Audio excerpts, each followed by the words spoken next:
Hi everybody, my name is Andy Applebaum. I'm a researcher at the MITRE Corporation. You can't really see it, but on the lower right hand corner it says MITRE. I'm going to be presenting something we've been working on at MITRE called ATT&CK, which is an acronym. Are you guys familiar with MITRE by any chance? We love acronyms.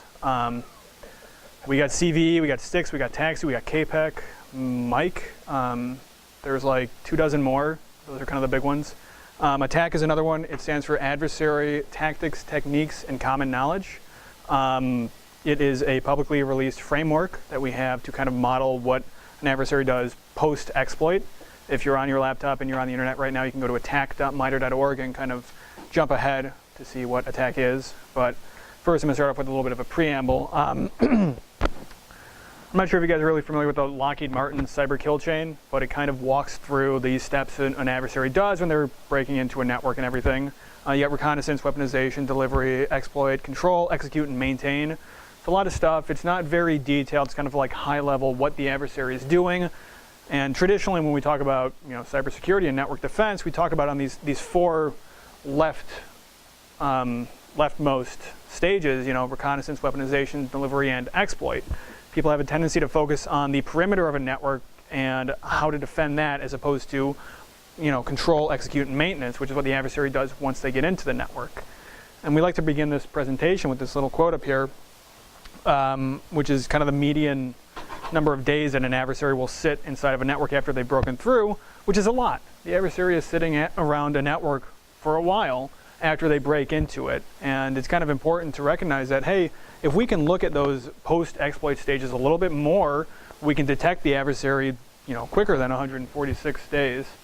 So this is just kind of an overview of how we developed ATT&CK. Basically, we got a bunch of threat reports, threat analysis. We kind of took those, threw them into a notional framework of how we can kind of taxonomize and represent everything in ATT&CK, and then ran that over into a red team to kind of test a network to double back and try to refine our model. And jumping ahead, I'm going to actually go into the model a little bit. Here on the upper right-hand corner, you can see the 10 high-level tactics in ATT&CK. Instead of just control, execute, and maintain, we now have persistence, we have privilege escalation, defense evasion, credential access, discovery, lateral movement, so on and so forth. And this kind of breaks down those three right-of-exploit stages into a time-agnostic series of 10 high-level tactics that adversaries tend to do, or tend to try to achieve, once they get into a network. So one of the key points about ATT&CK here is that the adversary model we have here isn't necessarily theoretical attacks, but rather we've developed ATT&CK by analyzing publicly available threat reports. So all of the references we have in ATT&CK cite public threat reports that actually say, hey, this threat group was doing this technique. Again, as I mentioned a few times, ATT&CK provides kind of more fidelity of the right-of-exploit stages. We're not just focusing on the perimeter. We're trying to really taxonomize what the adversary is doing once they get into a network. And another important point is that ATT&CK really focuses on behaviors. We aren't focusing on tools as much as we are on kind of what the adversary is doing. We don't have file hashes or individual URLs, indicators of compromise. We don't necessarily focus on those, but rather we want to talk about the behaviors adversaries are doing. And then finally, just a point, we're working with a lot of people to get kind of ATT&CK out there, government, industry, academia, everything. We want everyone to use ATT&CK. So again, attack.mitre.org. So just a breakdown of ATT&CK, and I apologize, my slides are like extra wide, so they're breaking over the sides a little bit. But so what ATT&CK consists of, first you have the tactics. I just kind of talked about the 10 high-level tactics. And then within each tactic, you have a list of techniques that adversaries can do to achieve that tactic. Along with each technique, you have a little bit about detection and mitigation that defenders can take in trying to use ATT&CK and mitigate the techniques. And then importantly, we also have documented adversary use of techniques, referring to threat actor groups, publicly available threat reports, as well as citations to software that adversaries can use to engage those techniques. And then another fun thing we have is kind of disambiguation of adversary names. If you guys have read threat reports, there's like a million different threat actor names, so we've tried to go and find the ones that are synonymous with each other. So here's an example tactic and technique. The tactic is persistence. An adversary wants to maintain persistence within the network. the technique is creating a new Windows service. We include a description of what the technique is. We include the platform it applies to. Here it's Windows, and in the model there's a little bit more granularity, Windows XP, Windows NT, stuff like that. The permissions required for an adversary to execute this. Here it's administrator or system privileges. The effective permissions after the adversary executes this technique. So here it's system. Listed just detection strategies that defenders can use to try to mitigate this, detect this technique. So you can monitor service creation, things like that. Some steps for mitigation, limit privileges of user accounts, things like that. And then data sources. These are kind of Windows internal components that, as a defender, you could monitor to try to identify whenever an adversary might be playing with new service. So here it's, you can monitor the registry, process monitoring, and command line parameters. And if you look at these data sources, you can potentially come up with signatures to identify when an adversary might be trying to use this technique. We have examples, which are the groups in software that do this. So here you can see Carbonac, Lazarus Group, TinyZBot, all the other fun ones. So we have a list of actual threat actor groups that use this new service technique. And then for some of the techniques, we have links to KPEC, which is another MITRE acronym, which just provides more of kind of a linkage back to a higher level model. So here's the eye chart. We've recently expanded ATT&CK, so it's gotten a lot bigger. I don't know if you guys can really see it, but we have lots of stuff. At the top in blue, you can see the tactics. I don't know if you guys can see it in the back, but we have persistence, privilege escalation, defense evasion. And then under each tactic, we have techniques that the adversary can do to achieve the tactics. So here, part of discovery is security software discovery. That's an example technique for the discovery tactic. Some of these apply to more than one tactic. For example, DLL injection, we have listed for privilege escalation as well as defense evasion. Legitimate credentials, we've got persistence, privilege escalation, and defense evasion. So a lot of these can be used in other, they don't just apply to one tactic. Now I also mentioned we have threat actor groups here. Here's an example, Deep Panda. We have a description saying kind of what the threat actor group is, trying to describe it at a high level. We also include references to where we actually reference the threat reports that talk about this threat actor group. So here you can see we have the citation there that intrusion into healthcare company Anthem was attributed to Deep Panda, and we have the citation to the Threat Connect research report. We have a list of aliases. As you can see, we have tons of fun aliases. Here, in this case, none of them really seem to relate to each other, but they all have been kind of cited publicly as being, hey, this is this threat actor group. We have a list of techniques that this threat actor group uses. PowerShell, that's execution, Windows management instrumentation, web shell. These are things that we've seen in public threat reports that say, hey, this threat actor group is using this technique. We have a list of software, and I'll go into that one more in a minute. Here you can see that Deep Panda uses Net and TaskList, two Windows built-in internals, as well as these three malware suites that were custom developed. So here's another threat actor group, and I've just kind of tried to visualize it and cut the command and control on the right is cut off a little bit. But APT&CK, they've used, I think there are 6 references here of things that we've seen publicly reported that they're actively doing: indicator removal, timestamp, remote file copy, things like that.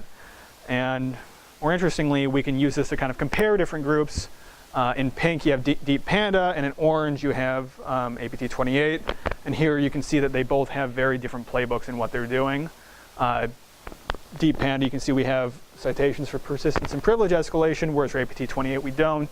And APT&CK has active citations for command and control, whereas for Deep Panda, we don't really have that as much. The next component of attack is software. This is an example of a built-in or a Windows built-in that we've included in the software list that we have in attack. This is task list. Again, we have a description that describes what task list is, aliases, task list. We have a categorization of type. Type can either be tool or a malware. We have a kind of a Boolean, whether or not it's a built-in tool, and in this case, yes, task list is. The techniques that task list can be used to achieve are process discovery, security software discovery, and system service discovery. we have a list of groups that we've actively seen using this piece of software, Deep Panda, Turla, and Nacon, and then a reference to Microsoft. This is another type of software, MeVast.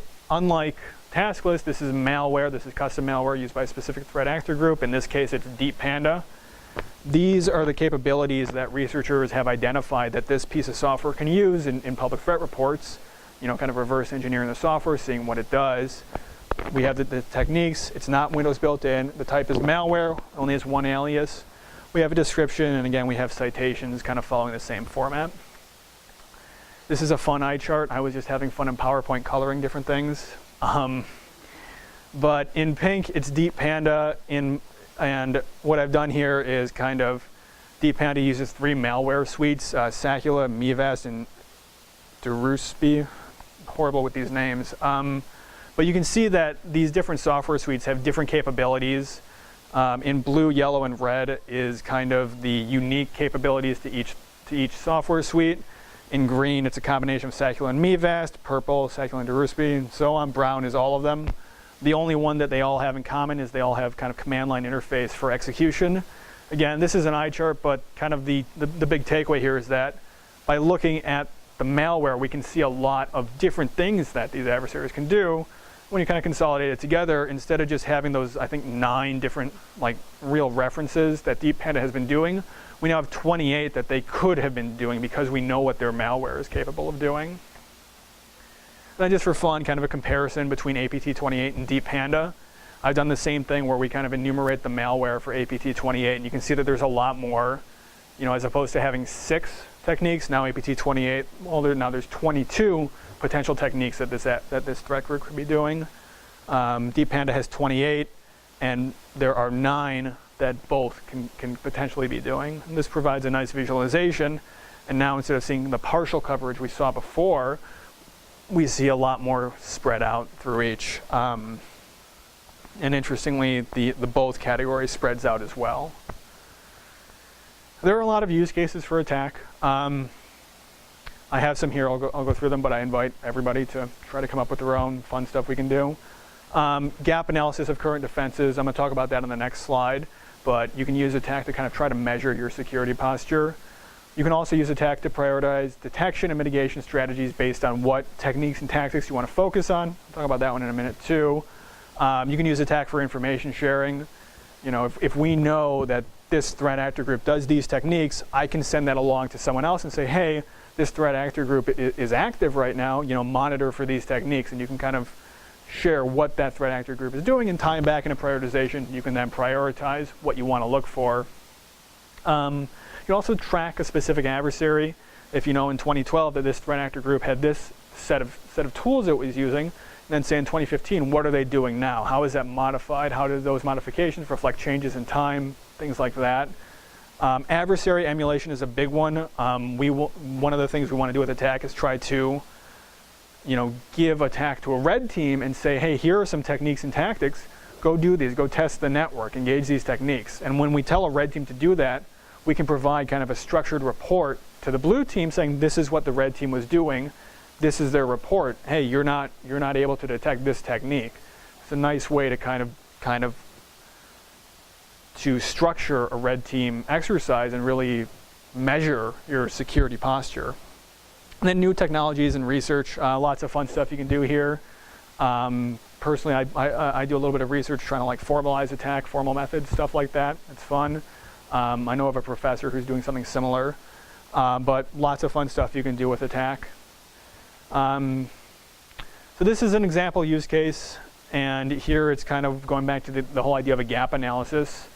In green, what we've done here is we've kind of colorized it based on how confident we are that we're able to detect a certain technique. And in green, you have high confidence. I might be very confident that I can detect the time stomp technique. In red, you have no confidence that you can detect it, so I might not be able to detect indicator removal on the individual hosts of my network.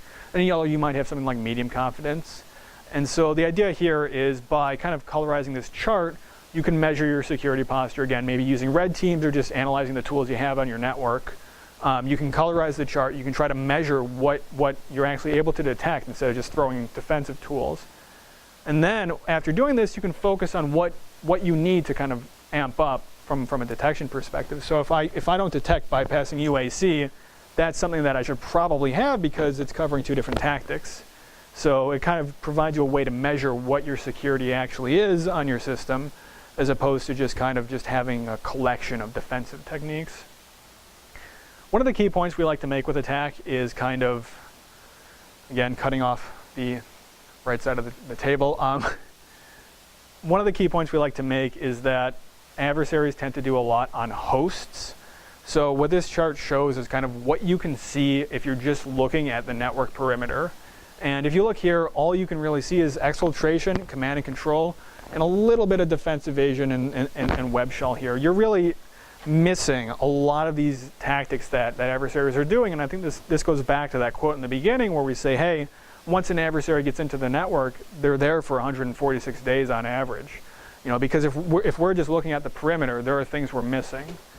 So the big takeaway here is you get better coverage if you have host sensing. You know, another key takeaway is that adversary has a lot of variation they can do at the network level, and you can see kind of the command and control. That's the main category that they're able to vary.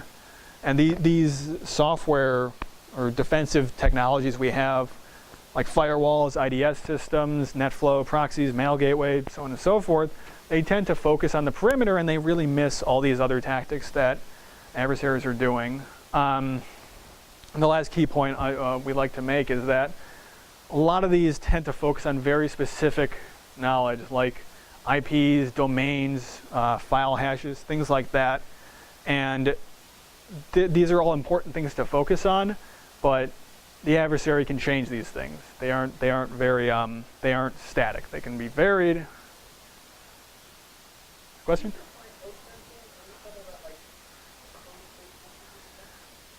Yes, so I'm not the expert on this one, but there are some like software suites that measure things that are going on the host. And I think one good example we like to give is Microsoft Sysmon, or SysInternals, am I getting it right? Thank you. But SysInternals is able to measure certain, you know, if we go back to this technique here, we have the data sources here, and the idea is if you take something like SysInternals and say, hey, look at these data sources, try to develop some sort of signature, or just notice an anomaly, you can actually detect something on the host as opposed to doing it at the network level.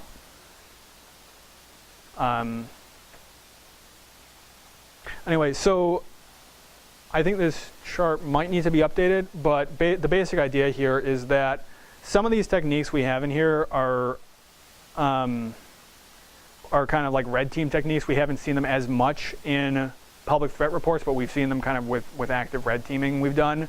I think a big example is persistence. There's a lot of persistence techniques that we have in the model. We have 24, but we really only have 13 that adversaries tend to focus on. And this chart has modified a lot over time. Originally, a lot of these didn't have as many citations, but now we've kind of fleshed out the model. And you can see credential access, discovery, command and control, collection. Most of the other ones too have basically full coverage that we always see. We tend to see the adversaries doing these techniques. And the idea here is that if there are techniques we know adversaries tend to focus on, then we can focus our defensive efforts on those techniques to increase our likelihood of detecting those adversaries. And this just kind of shows it kind of pictorially. You can see that there's only a few left in white that are not actually done all that actively. I'm not sure how updated this chart is.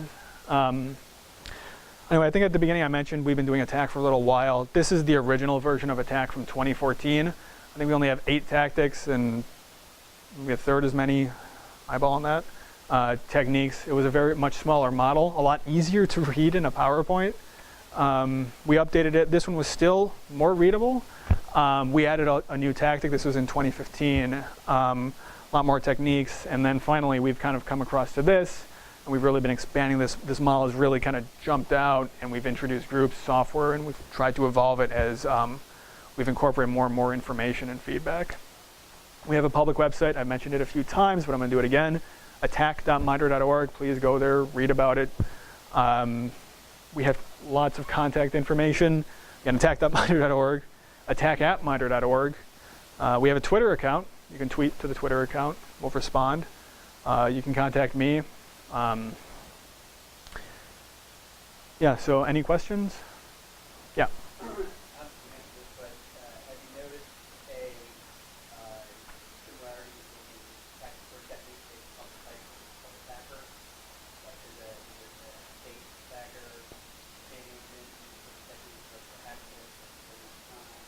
Right. So I can't personally speak to that, but that's a very good kind of future use of attack would be to kind of, because we've only recently got this basically list of groups, and the groups themselves are completely unstructured.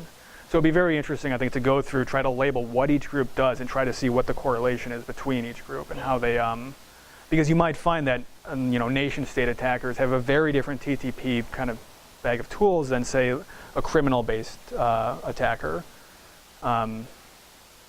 If I had to wildly speculate, I'd guess for more variability in one or the other. But that's a good question.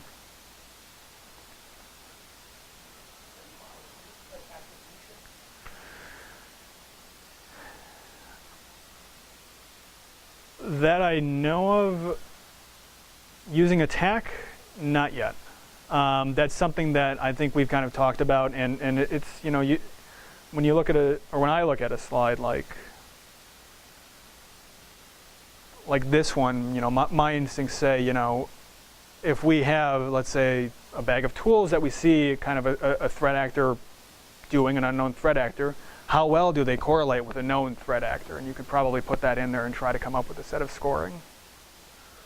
Yeah?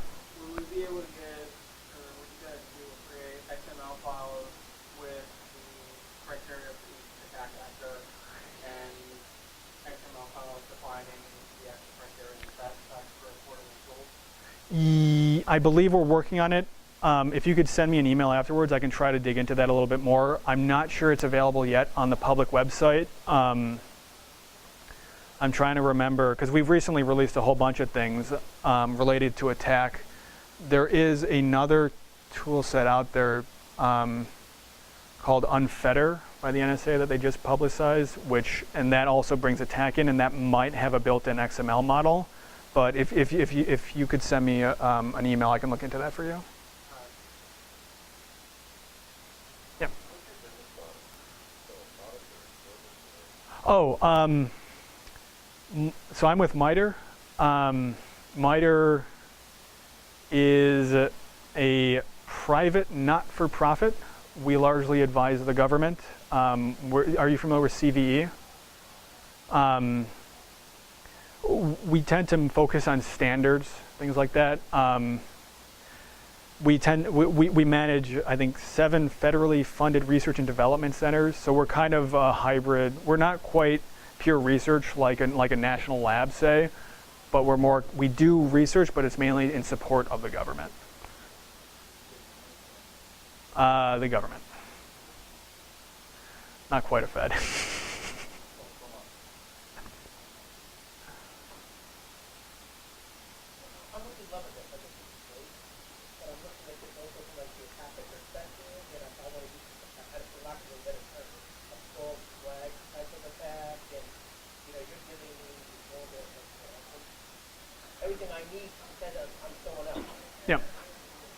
Yeah, that's a very good point. It's kind of interesting because on one hand, it's all public, information out there, but at the same time, it's very easy to access now. So it would provide not only a nice toolkit for people to, use for deception, say, but also, or for detection, but also for deception if we start getting in there, and then we get some fun game theory going on. So.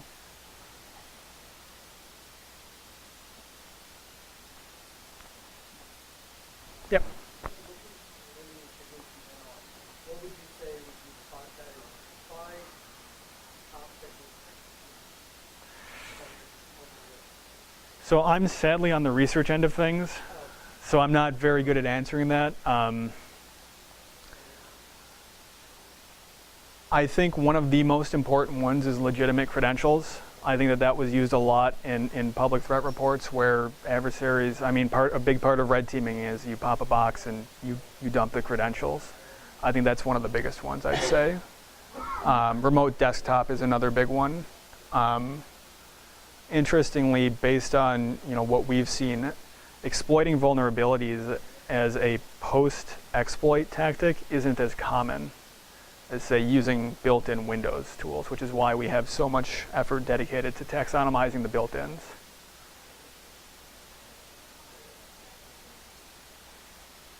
Yep.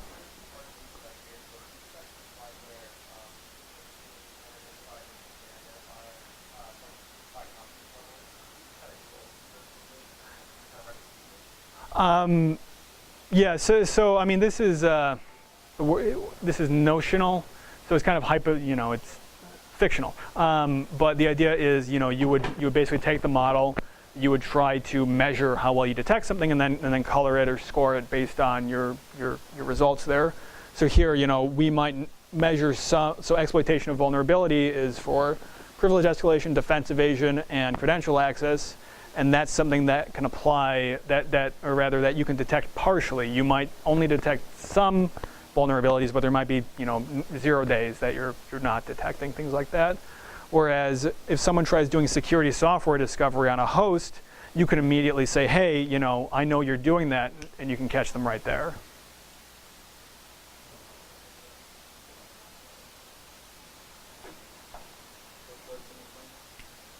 This chart? No, I don't think so yet. Right. Right. So I don't have the slides for it, but we also have something called the Cyber Analytic Repository, which is car.mitre.org, and that provides, I had mentioned about using SysInternals to measure those different data sources. That provides a little bit of that, and I believe using that you can also create this mapping, because now you have signatures, behavioral-ish signatures, that apply that actually map back to attack, so you can do a little bit of that measurement. But that's definitely something we'd want to have is a way for people to ingest this and just like that be able to create this coloring, because it provides a fantastic visualization. Right, and this is fantastic for providing that.